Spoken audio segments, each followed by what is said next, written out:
Hey everybody, this is Sean with Tab Performance. Today I'm going to be going through the installation process of our 212 head pipe on our 21 Indian Chieftain.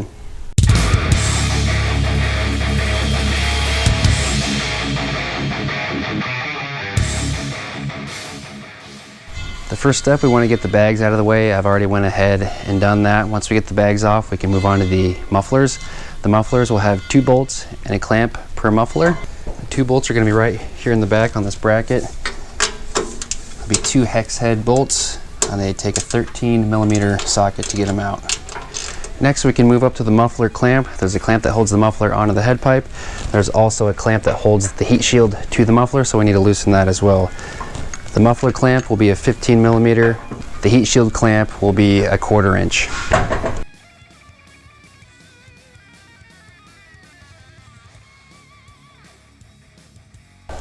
Then we should just be able to slide the muffler off.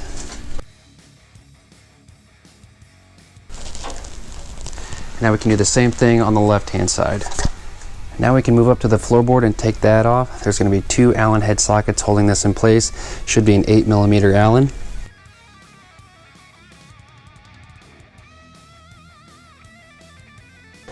And what you want to do is just kind of slide this forward and then get yourself a bungee.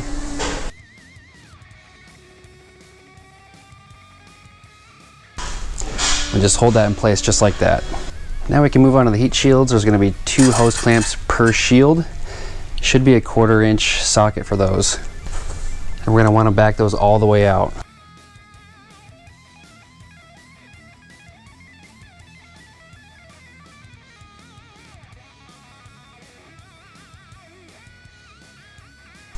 There's actually 3 on this front section.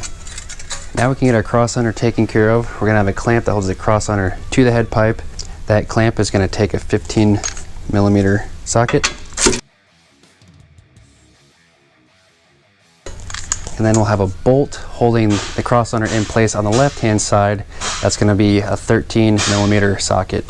And we'll want to back that one all the way out. You should just be able to work this off. And it might be easier to do it from the other side too.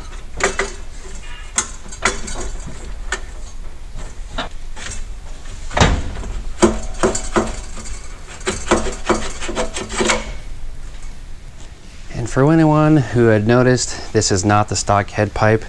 This is actually our 212 that we're actually going to be reinstalling, but the disassembly is the exact same as the stock one. So we just had this one already on here from before. So don't worry that this one is not going to look just like the one when you get everything off of yours.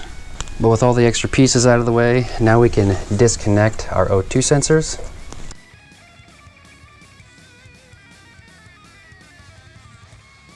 The rear one just gets connected to this harness right behind the cylinder. The front one is just behind the cooler on the left-hand side.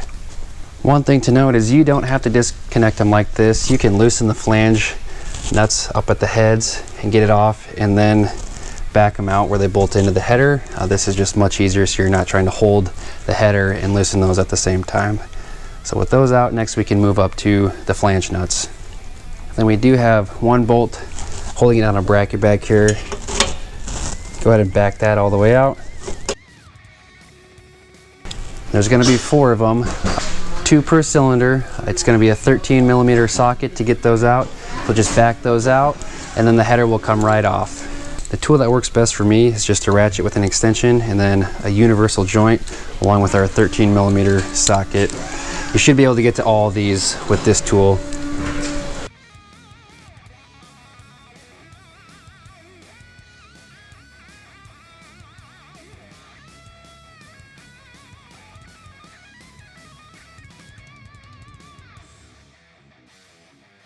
Now it's ready to come off, so just put your fingers up on the flanges, just slowly work it off the studs.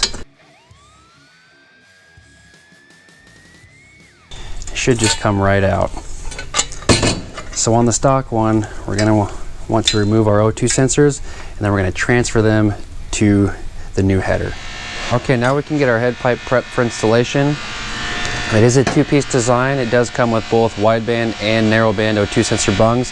We're just going to plug off the ones that we're not using, so we're going to be reusing the stock ones for this application. So we'll just take the supplied plugs along with the copper crush gasket.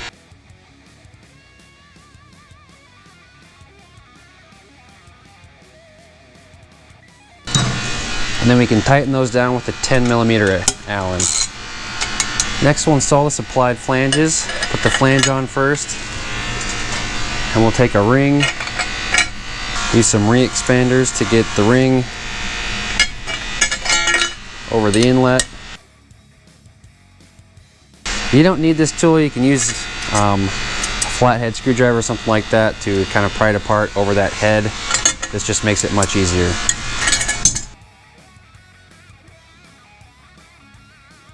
Then we can take the supplied clamp, get that in place. You do want to position this so it's kind of tucked down and inside towards the bike so it's hidden when we get everything on. And we can take our front heat shield, and then we have some room to work with when we get this installed. And finally we can get our O2 sensors installed.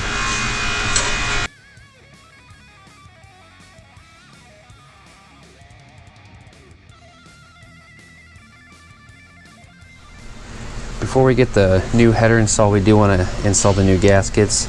So if you haven't removed those yet, go ahead and take the old gaskets out, install the new one. What I like to do is I just like to hold the flanges near the inlets, just kind of guide it in, feeling around for the cylinder studs.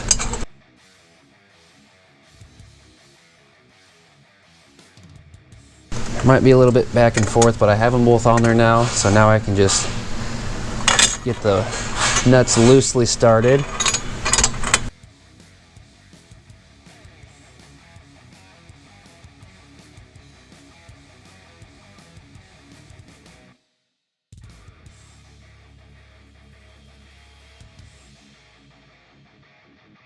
Once you have all 4 nuts started, do be sure to go back to the rear section and make sure this bracket is in the right spot, because if you get these too tight before you have this in place, then you have to go back and loosen everything up. So just make sure that's in place, and we'll get our bolt started.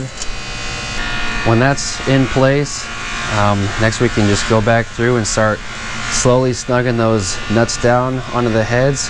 I just do a little bit at a time, going back and forth, making sure everything's square as you go. Some of these nuts are kind of hard to get to with the cooler up here in our wideband O2 sensor bung. So you might have to use a couple different tools depending on which one you're working on. I'm using an extension with a universal joint and just a 13mm socket, and that should be able to reach all of them.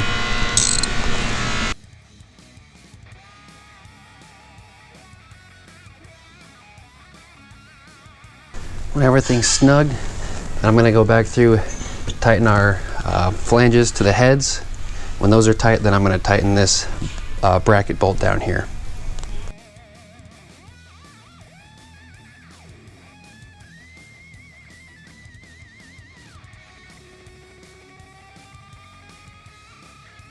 Now we can slide our clamp in place, get that tightened down.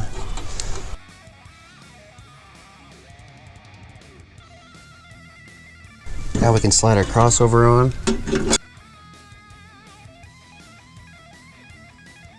And then we'll have a bolt and a bracket to bolt that down on the other side. All right, now we can go ahead and get the mufflers on. All right, with the mufflers on, next we can move on to the heat shields. Be sure to double check that left-hand side because there is one on the left-hand muffler as well. But we're just gonna piece these on one by one.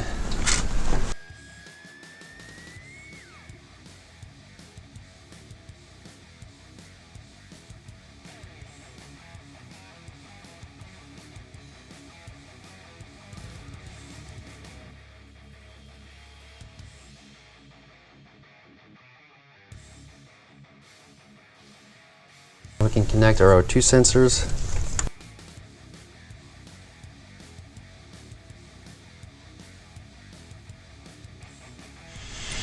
We can reinstall our floorboard.